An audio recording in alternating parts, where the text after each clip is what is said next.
I never thought my own family would turn into strangers. But betrayal has a way of breaking everything you thought was solid. My name is David, I'm 42, and for 15 years I thought I had a loving wife, Sarah, and two amazing kids, a daughter, Emily, who's 19, and a son, Jason, who's 16. We weren't rich, but we had a home filled with laughter, late-night pizza nights, and road trips where the kids argued over the playlist. At least, that's what I believed. It started with little things, Sarah being busy late at work, her phone always on silent, and excuses that never quite added up. I told myself I was being paranoid. After all, this was my wife, the woman I built my life with. But then one evening, I saw something that planted a seed of doubt I couldn't ignore.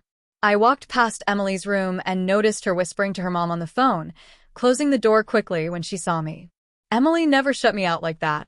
I asked her later, "What was that about?"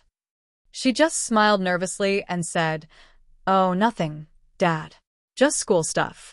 I wanted to believe her, but my gut told me something was wrong. The truth came crashing down a week later. I was looking for Sarah's jacket in the laundry room when her phone buzzed in the pocket. Normally, I'd never snoop, but something in me snapped. I looked. There it was, a string of messages from another man. Flirty.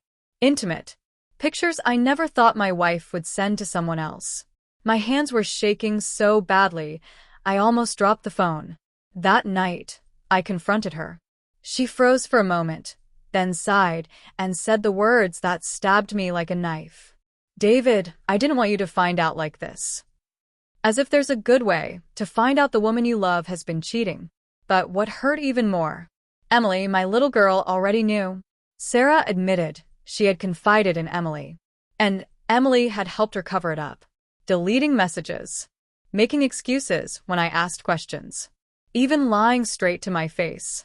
I looked at my daughter, tears in my eyes, and asked, "Why?" She just whispered, "I didn't want the family to fall apart, Dad." But to me, it already had.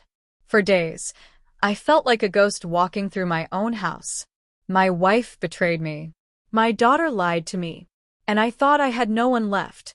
But that's when Jason, my son, stepped in. He came into my room one night, sat down on the edge of my bed, and said quietly, "Dad, I know what's going on. And I'm with you." I broke down. For the first time in weeks, I felt like I wasn't alone. Jason told me he had seen Mom sneaking around too. He had even caught Emily covering for her. He'd been waiting for me to find out. And then he said, "If you want proof, real proof, I can help you get it." With Jason's help, we set up a small camera in the car Sarah always took for her late work nights.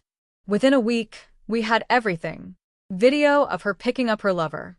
Intimate moments. Proof no one could deny. I didn't show it to Emily right away.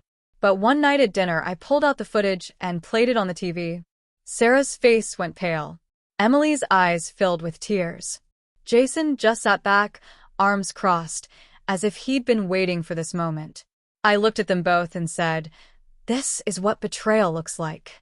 Sarah tried to defend herself, stammering something about needing passion and feeling trapped. Emily sobbed, begging me not to tear the family apart. But it was already shattered. The next day, I filed for divorce. And here's where the revenge came in. Not screaming, not fighting, but cold, undeniable justice. Jason and I gathered every piece of evidence, texts, photos, videos, and presented them to our lawyer. Sarah had no chance of spinning the story. She lost her credibility, her dignity, and eventually, custody of Jason, who chose to stay with me. Emily?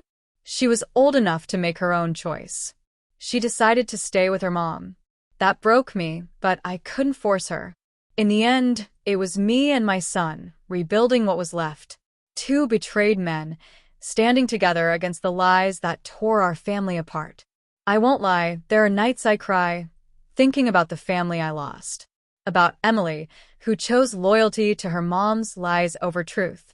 About the woman I once loved, who threw it all away. But I also think about Jason, how he became my anchor when I was drowning. My revenge wasn't just exposing Sarah. It was taking back my life, my dignity, and refusing to let betrayal define me. And as for Emily, I still love her. I always will. Maybe one day she'll see things differently.